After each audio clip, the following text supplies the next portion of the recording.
امریکی صدر Donald Trump نے اپنے صدارتی حکم نامے کے ذریعے کینیڈا اور میکسیکو پر 25% جبکہ چینی درآمدات پر 10% ٹیرف عائد کر دیا ہے۔ کینیڈا اور میکسیکو نے بھی جوابی کارروائی کرتے ہوئے امریکی مصنوعات پر 25% ٹیرف عائد کر دیا ہے، جبکہ چین نے عالمی ادارہ تجارت جانے کا اور جوابی اقدامات کرنے کا اعلان کیا ہے۔ ٹیرف یا ٹیکس کیوں عائد کیا جاتا ہے؟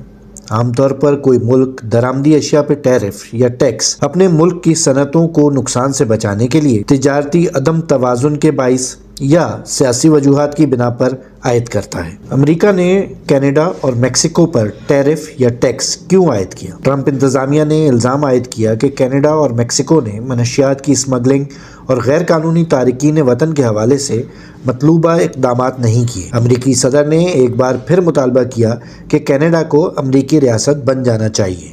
ٹیرف یا ٹیکس کون ادا کرتا ہے؟ کیا کینیڈین کمپنیاں امریکہ کو یہ ٹیکس ادا کریں گی؟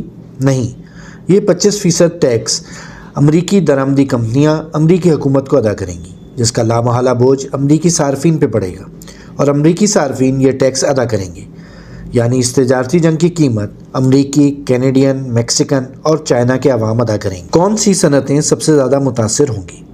Oil and gas, metal industry, petroleum اور کوئلہ کی صنعت، plastic, aerospace, pharmaceutical, automobile, batteries, کاغذ، صنعتی مشین۔ تجارتی جنگ کے اثرات: جہاں کینیڈا، میکسیکو اور چائنا میں مہنگائی آئے گی، وہیں امریکی عوام کو بھی مہنگائی کے طوفان کا سامنا کرنا پڑے گا، جس سے عوام کی روزمرہ زندگی متاثر ہوگی۔ صنعتوں کی بندش یا کم پیداوار کی وجہ سے ملازمتوں میں کمی واقع ہوگی، بے روزگار افراد معیشت پر بوجھ بنیں گے، عالمی کساد بازاری ریسیشن میں اضافہ ہوگا۔ کیا امریکہ یہ تجارتی جنگ جیت جائے گا؟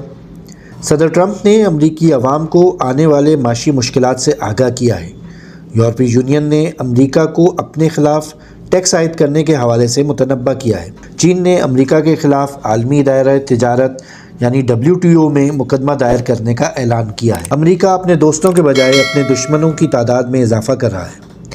امریکہ بڑی معیشت ہونے کے باوجود آنے والے دنوں میں مشکلات کا شکار ہو سکتا ہے۔